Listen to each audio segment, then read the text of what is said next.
Hello and welcome to Cedar Creek Homestead. I hope you're having a wonderful day today.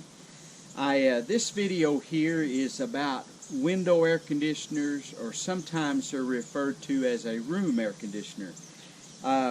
As you may well know, this is what I do for a living, is heating, air conditioning, refrigeration, appliance type repair. I have my own company and I've done this now for 30 some years, and I'm not looking for more business. This guy brought this window unit out. Window units are kind of a thing of the past, although a lot of people still have them, but it's mostly going to central heating and air these days. And we do central heating and air as well. We repair window units. If someone will bring them out to my shop, I've got this sitting outside here on this little table, on my wife's table. I hope she don't mind.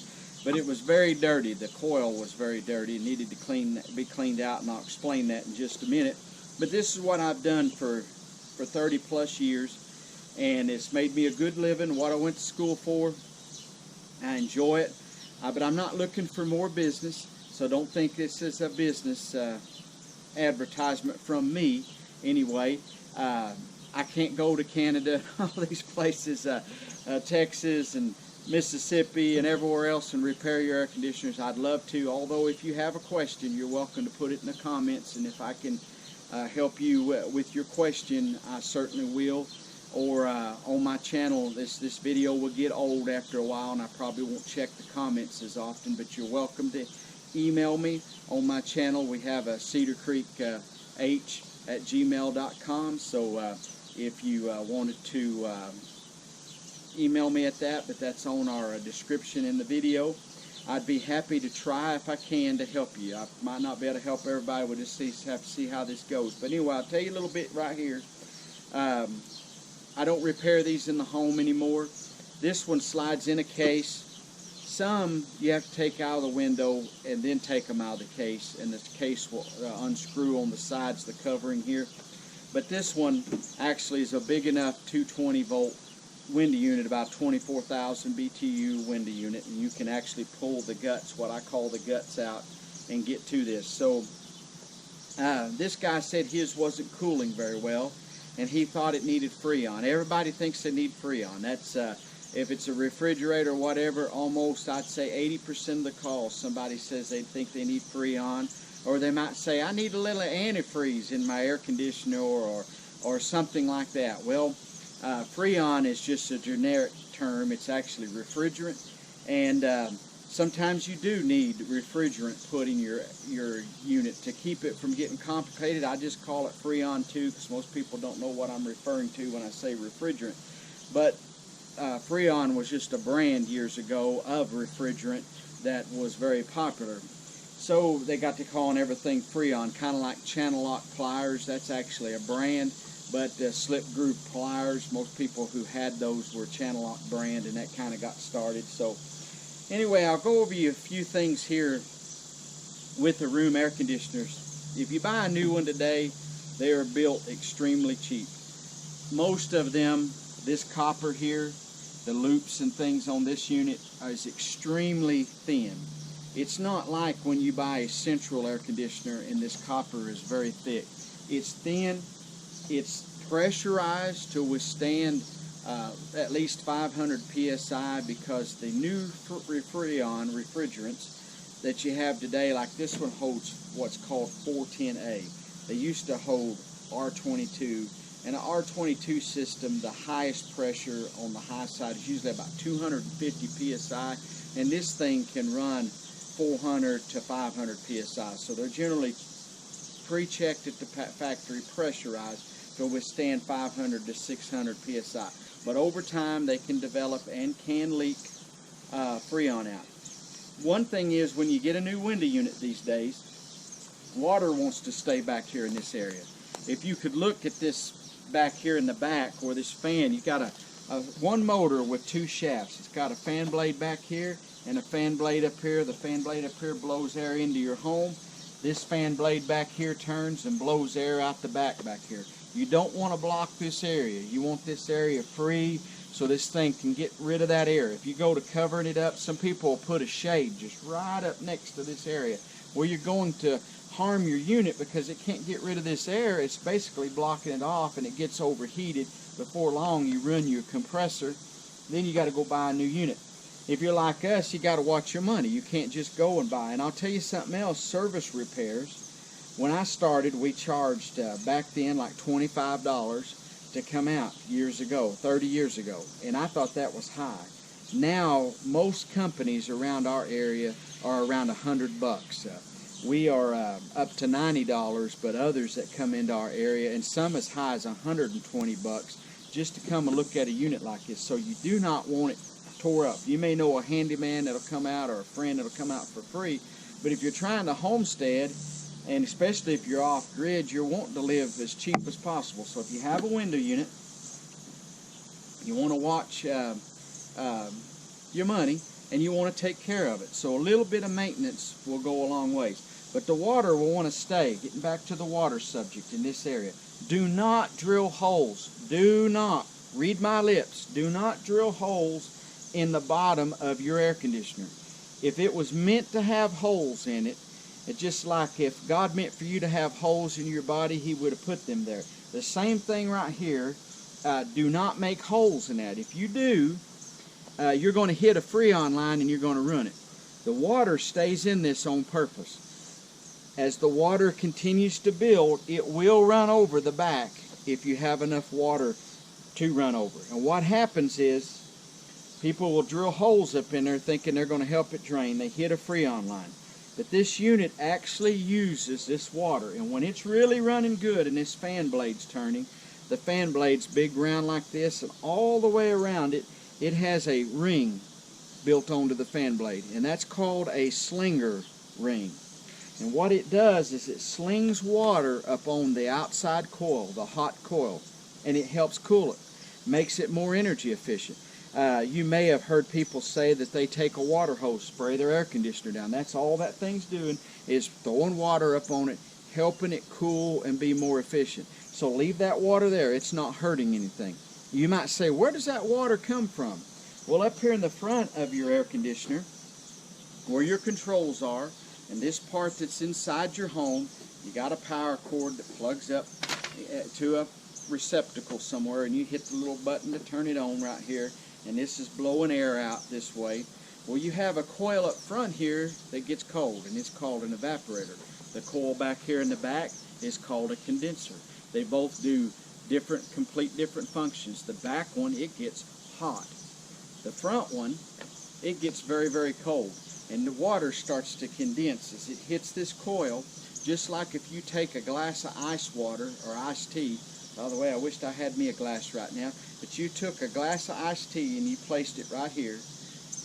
Before long, there'd be water all over that glass, and it would start dripping down, running down the glass here. If you're in your house, you know, usually you use a coaster to try to prevent from damaging your stuff from water.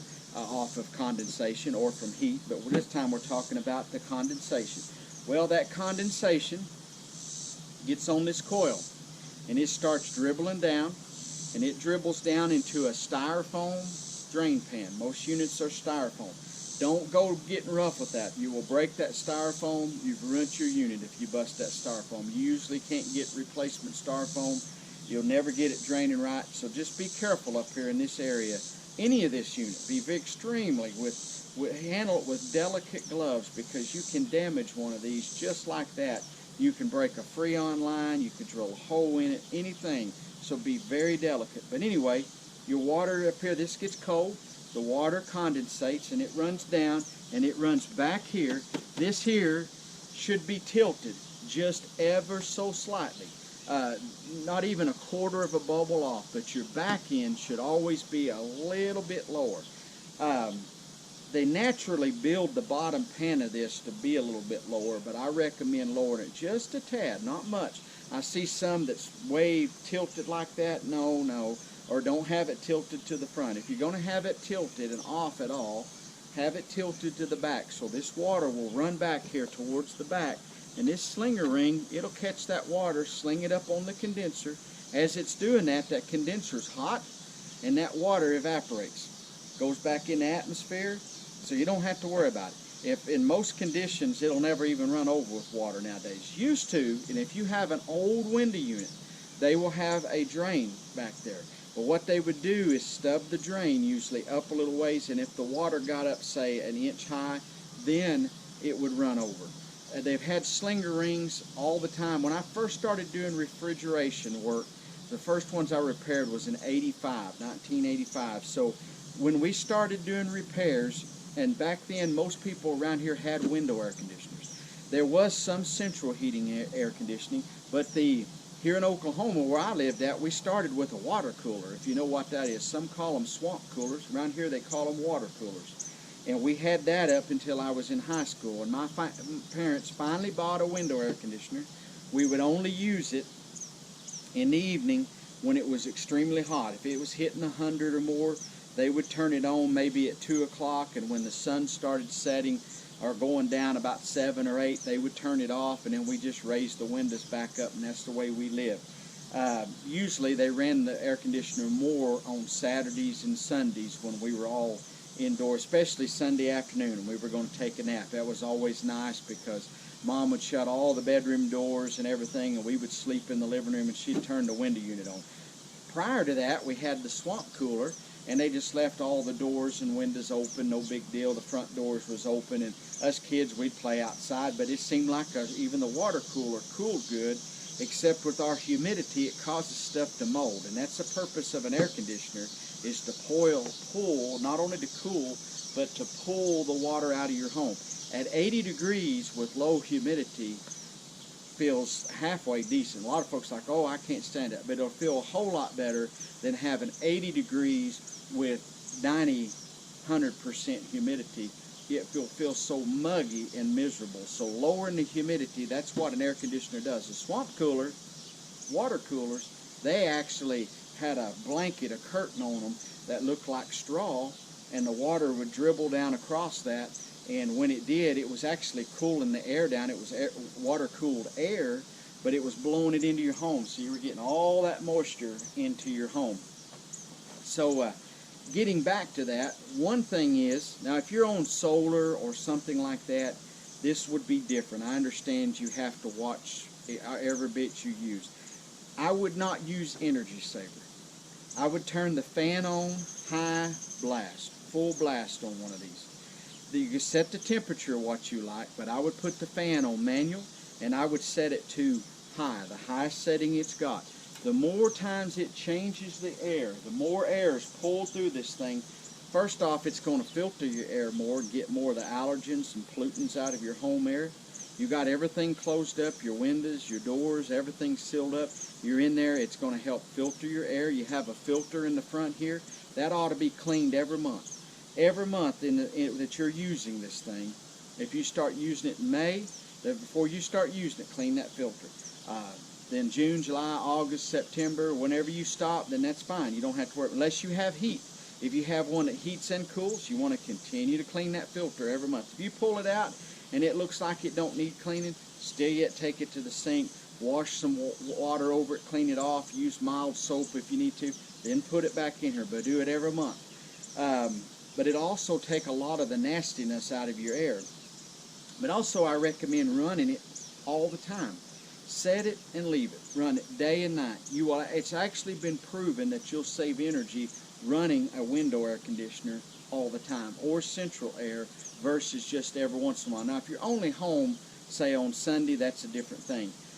You would only want to run it then, of course, but if you're home most of the time, you go to work during the day, don't turn it off and wait till you come home and turn it on, because it's going to take it an hour or two to cool your house down, and all the energy you are spending up, you could have let it run all the time.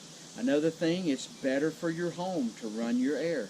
These modern homes today don't have enough windows, and sadly, even if you had the windows open on most homes, stuff would mold and mildew around. And here in this part of Oklahoma, that's a big issue. So run your air, run it on high fan, set your temperature what you want. Usually on one of these, you have to turn it colder than what you want. Like if you want it at 70, you might have to turn it clear down to 65, because the thermostat is right here in the front, and it'll get cold, but way over here where your easy chair is in your living room, it may not be that cold. So run it on high, Set your temperature where you like it, set it colder, and just leave the thing. Let it go. It'll do its job. You'll save money and be a whole lot better off. My parents, though, would turn ours on, and we weren't really used to the air. You know, now we all have central heating and air, and that's nice. But window units, in some cases, especially if you had a tiny house or you were off-grid, you could probably run a small window unit and cool one of your rooms off of solar energy. You know, have an inverter and run it off that technology. If you're on a tight budget, I know some that'll have a window unit, a small one, in just one room. And they cool that room during the day, and the rest of the time they have the windows open and fans or whatever else means they may have to operate at their homes. But a home off-gridder that's running off solar, you could have an air conditioner in a room. I'll tell you something about air conditioning. If you're not used to it, you can survive. But if you get used to it and then it's gone, you're miserable. If you started off in the summer with very little to none air conditioning, you're fine. But if you go get in your car and you turn the air on and you go to town and everywhere and you come back home, then you have to go into an unair-conditioned home, it's going to be miserable. So you have to choose which one you want. We're used to air conditioning. I get in my vehicle, it's air conditioning. My home is air conditioned. I keep it at 74 degrees all the time. Now, it does make it bad. I get out here to go work in the garden or mow the lawn. Like today, I was just in there. It was 74 degrees. It's really nice inside. But I come out here and it's nearly 100, and it makes a difference. I can feel it extremely. I want to tell you something else about your unit. Do not get the cord wet. This cord on the new units have a little reset button over here on the side. It has a test button and it has a reset. This is a GFI breaker made inside this cord right here. I've got plastic wrapped around it, got it gorilla taped, so it won't get wet because we just washed this outside coil out. I'll go to that in just a second. But this cord, if you get it wet, you'll ruin it. And these cords can be anywhere for $75 to $100 to replace this cord. Used to, they did not have a cord on it. Used to, they did not have a GFI cord. They had just a regular little 110 or a 220 plug-in. You could probably do that now. You could probably cut this off and make it do. You just lose that safety part and void your warranty if you take your cord off. But that is something I've seen people that have these cut off and they just have a regular old plug in there. I'm not advocating that because, you know, it could make you liable, but I know people who do that very thing. They'll cut this off, put a little 220 end on it like you buy at Walmart or Lowe's or somewhere, and they'll stick on there, and then they do away with this part. But they'll go wash their unit and they'll get it wet. Some people actually have their plug-in. I don't know why, but they'll have their power source outside. So they'll have a plug-in back here by this, and they'll plug this thing in, and then as soon as it rains and gets this wet, it ruins this cord. The unit's still good, but it runs this cord. They did this for safety to protect people. Probably a good idea in case something shorted out on this unit. It wouldn't hurt you. You know, it shouldn't, anyway, it should trip a breaker if it's grounded properly, but, you know, sometimes you get in situations where stuff isn't grounded or they lose their ground, all kinds of different things. Anyway, protect this, especially if you're going to wash it. We just hadn't taken this back off because I'll probably look at this again, may want to wash it still. This motor back here, some of these motors have holes in them. You don't want to get a lot of water right on your motor. Most are made to withstand a little bit, but when you go to wash this thing out, you don't want to get this motor extremely wet. But what you do want to do, you can wash from this way in, from the outside in through this coil. This coil will get dirty. What it's doing is it's pulling in air from the sides here and it's blowing it out this way. So you have a lot of dust. If you live out in the country, dry weather and stuff, this will pull in from the sides and it'll clog this coil. This will look perfectly clean. And people say, oh, my coil's clean. No, it's not. It's filthy on the inside. People will wash this off and think they've done pretty good from looking there, but it's on this inside that matters because it's pulling it this way. Now, I do wash this way. You just want to be careful with your hose when you go to spray water on it. You have a hose. You don't want a tremendous amount of pressure because when you do, you could bend these fins in, and you don't want these fins bent in on your air conditioner. That hurts the efficiency. So just real lightly wash through. You can see the water shooting through on the other side, and get that dirt off of there. And do that about once a year. If you can't get your unit out, you can't slide it out of the window, maybe you're elderly, maybe you got a bad back, whatever, don't have any help. With this unit here, 2 people needs to lift it. Me and my son brought it out here. It was in there on a cart rolling around in the shop, and we carried it out here because the cart that we have doesn't roll around very well. But we started washing through here. We have special chemical that we put on it. You don't need that. You can you don't have to have special chemical. Just use your water. We have special chemical, but you have to be careful when you use it. It could actually hurt you, could get you sick or blind you or whatever, but you put it on and it actually foams. And they do make some, though, that you can get at Lowe's that's safe for you to use. I mean, there's still a hazardous thing, but you could use if you were careful. But we have special that we put on. It's all foamed up earlier. I should have showed a video of that. Then we washed it through this way and took a flashlight and looked back here and made sure that was all clean. If you don't do that, these will get to where they don't cool worth nothing. Your compressor will start overheating.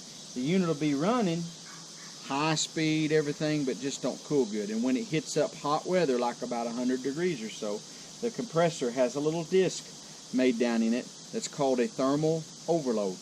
And that little thing will open, it kills your compressor, your fan, everything else will keep running, and it may take hours for this thing to cool back down. You just never know. It'll eventually cool back down, the compressor goes to running again, everything seems fine, and in a little while it'll do it again if you're on a hot day. And eventually you could actually ruin the compressor. That little thermal overload can actually ruin and get to where it doesn't work anymore, and then your compressor's out in your shop. But take and wash this real ever so gently. Like I say, if you can't slide it out of the case, you can't look in and see if you're doing any good, and that's all negatives, you know. I mean, that's not the best situation, but just take your hose outside, turn the unit off, unplug it so you don't get water through accidentally and short and cause some kind of problem. Make sure you unplug it.